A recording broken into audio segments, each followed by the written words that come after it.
अणूचे अंतरंग या पाठामध्ये आतापर्यंत आपण अणू म्हणजे काय हे अभ्यासलं आणि अणूला अंतरंग सुद्धा असतं.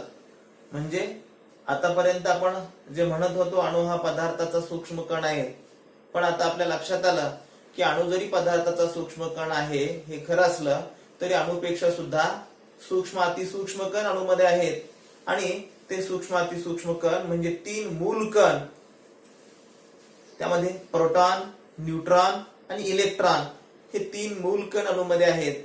आणि या 3 मूल कणांसाठी वेगवेगळ्या शास्त्रज्ञांनी आपापलं योगदान दिलं आणि आपापल्या अणुविषयक काही सिद्धांत अणु प्रतिकृती मांडल्या.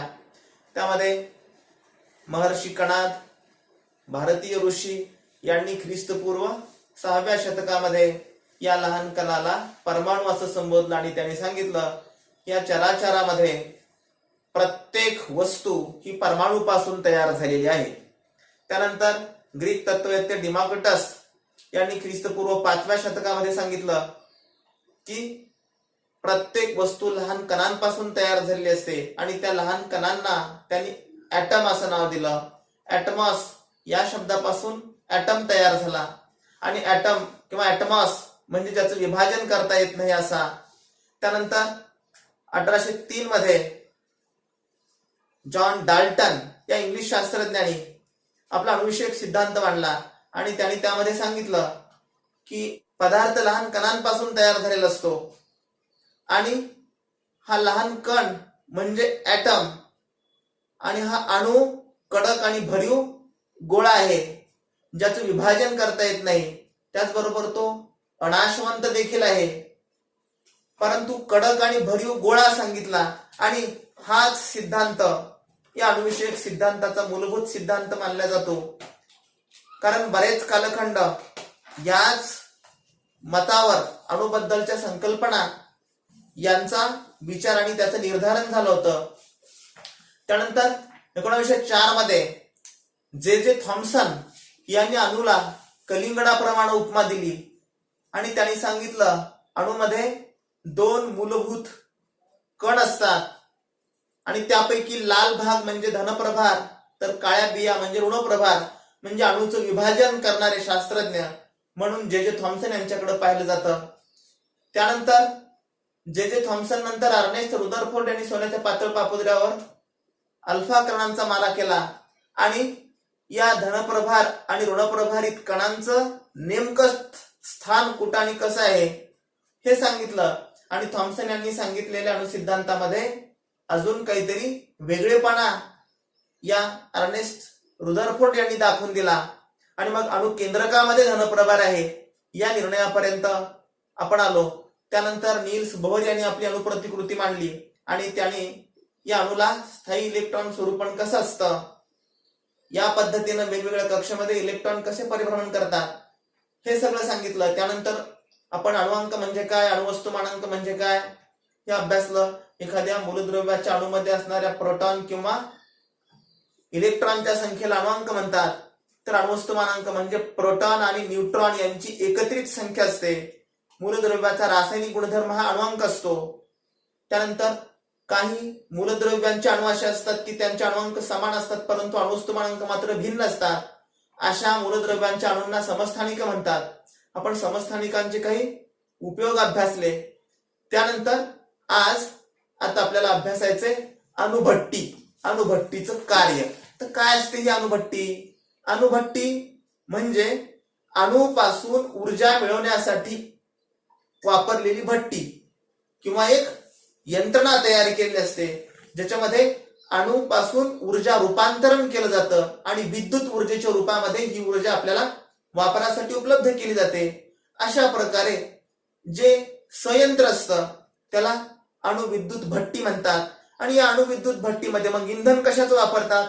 सामान्यपणे वीज निर्माण करण्यासाठी कोळसा जाळून विद्युतची निर्मिती केली जाते आणि ज्या ठिकाणी कोळसा जाळून विद्युत निर्मिती केली जाते त्या ठिकाणाला औष्णिक विद्युत प्रकल्प म्हणतात, थर्मल पॉवर स्टेशन. परंतु अणुविद्युत भट्टीमध्ये कोळशाचा वापर न करता त्या ठिकाणी अणूचा वापर केला जातो आणि अणू हा तर अतिशय लहान आहे आणि तरी सुद्धा अणूचा वापर करून विद्युत निर्मिती केली जाते. म्हणजे आणि कुठले अणू वापरले जातात तर युरेनियम 235. आता युरेनियमचं 235, युरेनियमचं 236 अशी समस्थानिक आहेत. आपण याच्या अगोदर समस्थानिक म्हणजे काय हे अभ्यासलं. युरेनियम 235 वर न्यूट्रॉनच्या धूताचा मारा केला असता युरेनियम 235चं विखंडन होतं, तुकडे होतात आणि युरेनियम 236 या अस्थिर समस्थानिकामध्ये रूपांतर होतं. आणि त्यानंतर युरेनियम 236चं रूपांतर क्रिप्टॉन आणि बेरियम यासारख्या छोटी अणुकेंद्रक असणाऱ्या, छोटे अणुवस्तुमान असणाऱ्या दोन वेगवेगळ्या समस्थानिकी मूलद्रव्यांच्या अणूमध्ये होतं. आणि हे विखंडन होत असताना प्रचंड ऊर्जा मुक्त होते. साधारणपणे एका विखंडन प्रक्रियेच्या दरम्यान 200 मेगा इलेक्ट्रिक व्होल्ट इतकी ऊर्जा बाहेर पडते. आणि हे होत असताना एका वेळी 3 न्यूट्रॉन अधिक बाहेर पडतात आणि हे बाहेर पडलेले 3 न्यूट्रॉन परत एकदा युरेनियम 235चं विखंडन करतात आणि युरेनियम 236 मध्ये रूपांतर होतं. परत एकदा त्याचं रूप बेरियम आणि क्रिप्टॉन मध्ये छोट्या अणुकेंद्रकामध्ये रूपांतर होतं. आणि ही अशी शृंखला अभिक्रिया, साखळी तयार होते. परत परत हीच अभिक्रिया तयार होते. आणि अणुभट्टीचं काम काय मग, अणुभट्टीमध्ये ही अशी श्रंखला रोखली जाते, नियंत्रित अभिक्रिया केली जाते अणुभट्टीमध्ये. म्हणून अणुभट्टीची रचना ही विशिष्ट पद्धतीने केलेली असते. त्या ठिकाणी जे न्यूट्रॉन तयार होतात, प्रत्येक वेळी 3 वेगळे न्यूट्रॉन तयार होतात आणि हे तयार झालेले 3 न्यूट्रॉन परत एकदा युरेनियमच्या अणुकेंद्रकावर आढळतात आणि युरेनियमची छोटी अणुकेंद्रक तयार होतात.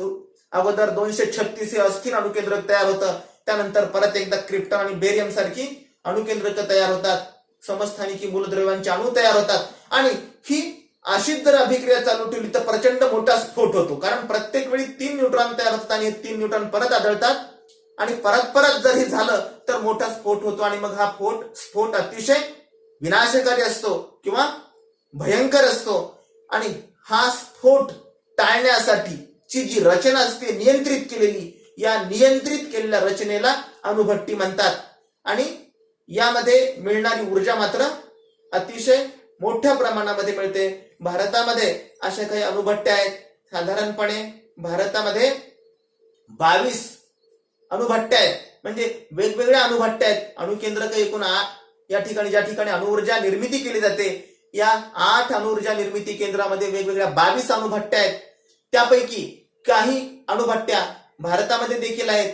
मुंबईला भाभा अणुसंशोधन केंद्रामध्ये असणारी अप्सरा नावाची अणुभट्टी ही सर्वात पहिली अणुभट्टी आहे. त्यानंतर मुंबईला जशी अप्सरा आहे तशी झर्लिना देखील आहे, सायरस सुद्धा आहे. तारापूर या ठिकाणी महाराष्ट्रामध्ये पालघर जिल्ह्यामध्ये तारापूर या ठिकाणी देखील अणुभट्टी आहे. त्यानंतर कैगा अणु ऊर्जा प्रकल्प हा कर्नाटकामध्ये असणारा कैगा अणु ऊर्जा प्रकल्प तो देखील भारतामध्ये आहे.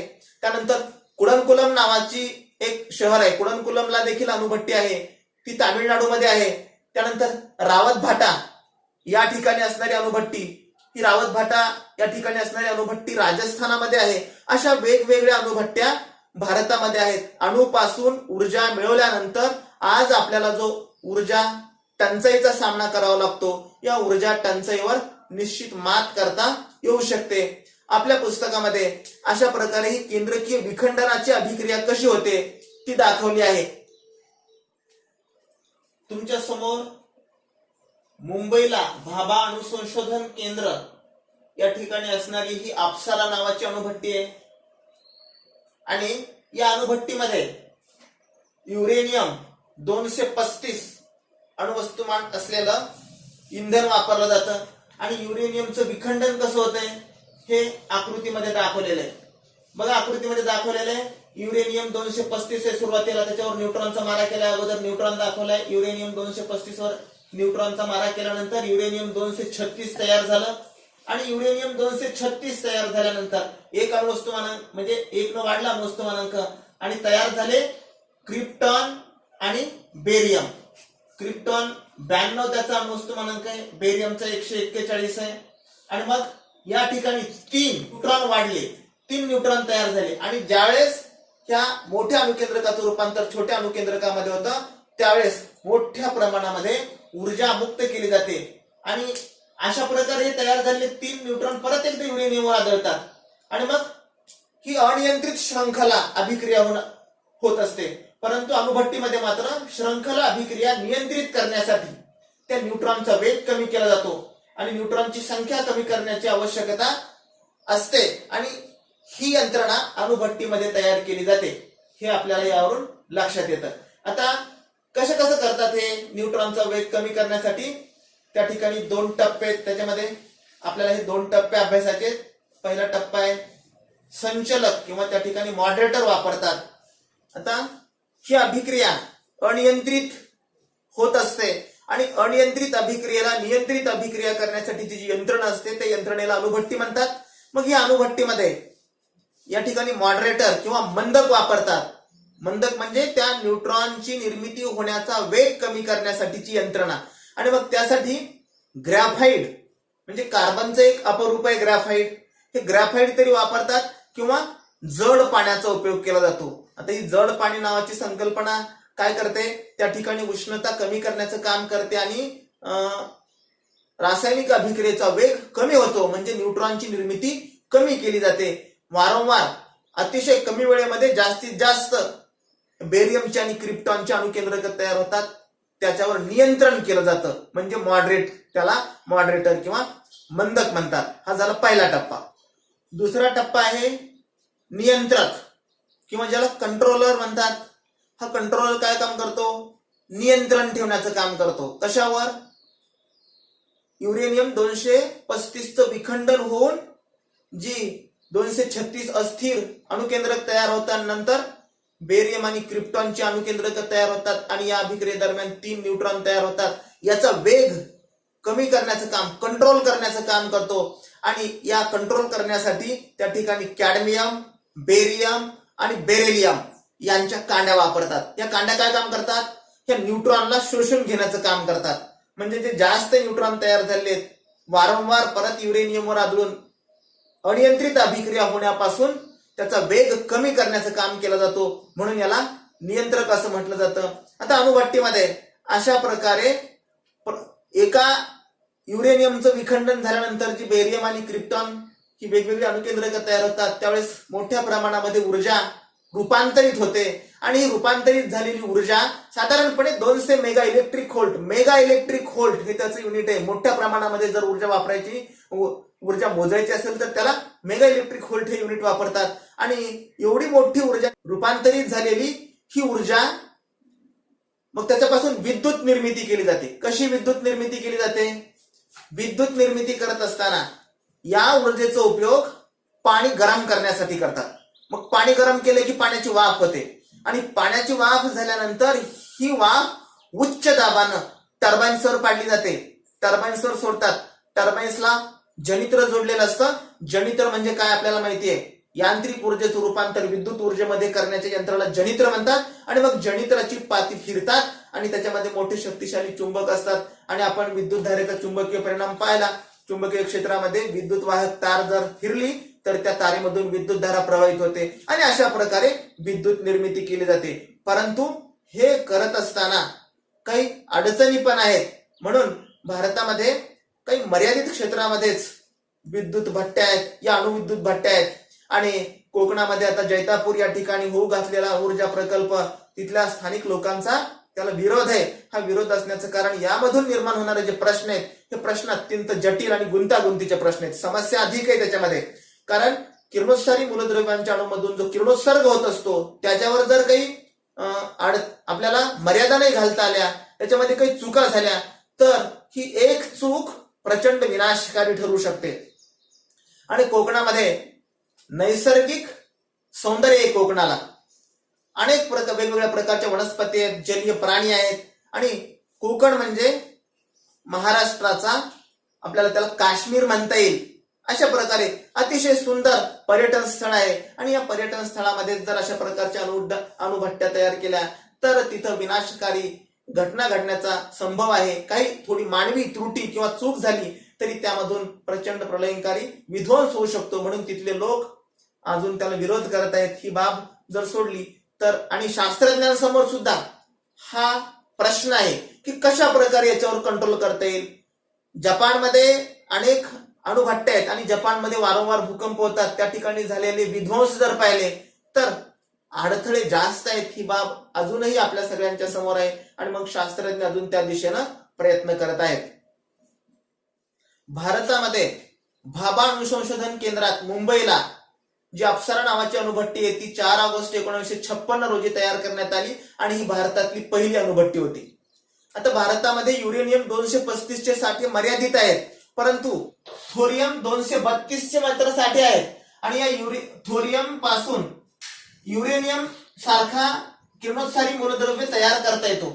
युरेनियम 233 तयार करता येतो थोरियम 232 पासून युरेनियम 233. आणि मग युरेनियम 233 पासून जर आपल्याला अणुऊर्जा प्रकल्पामध्ये हे युरेनियमचं इंधन वापरता आलं तर त्या दिशेने आता शास्त्रज्ञांचा प्रयत्न चालू आहे. म्हणजे आपला ऊर्जा विषयक प्रश्न सोडवण्यासाठी हा एक उत्तम मार्ग ठरू शकतो. परंतु यामधल्या काही अडचणी आणि काही मर्यादा जर विचारात घेतल्या तर त्या मर्यादांवर संशोधन मात करण्यासाठी नवं संशोधन चालू आहे आणि भविष्यात हे सगळं होईल आणि आपण अणुऊर्जा प्रकल्पामध्ये मिळवलेली ऊर्जा मानवी प्रगतीसाठी विधायक कामासाठी जर वापरली तर डॉक्टर होमी जहांगीर भाभा यांनी म्हटलं होतं, जर अणुपासून मिळणारी ऊर्जा आपण आपल्या प्रगतीसाठी वापरली, विकासासाठी वापरली तर त्याच्यामध्ये मानवाचं कल्याण आहे, मानवाचा उत्कर्ष आहे. पण हेच जर आपण विध्वंसासाठी वापरली तर अगदी क्षणार्धामध्ये अखिल विश्वाचा विनाश करण्याची प्रचंड क्षमता देखील याच्यामध्ये आहे. या दोन्ही गोष्टी जर आपण विचारात घेतल्या तर या ठिकाणी विधायकता, कल्याणासाठी ऊर्जा वापरण्याची सद्बुद्धी जर माणसाला मिळाली तर निश्चित या ठिकाणी कल्याणकारी आपल्याला जे जे घडणार आहे ते सगळं सुंदर पाहायला मिळेल आणि भविष्यात या सगळ्या मर्यादा आणि त्रुटी यांच्यावर संशोधन होईल आणि आपल्या सगळ्यांचा त्याच्यामध्ये हातभार असेल अशी आपण अपेक्षा व्यक्त करूया. या ठिकाणी हा पाठ संपतो. पाठाच्या खाली असणारे सर्व प्रश्नोत्तर व्यवस्थित अभ्यासा. अडचण आल्यास परत हे सगळं पहा, अभ्यास करा आणि प्रश्नोत्तर लिहा.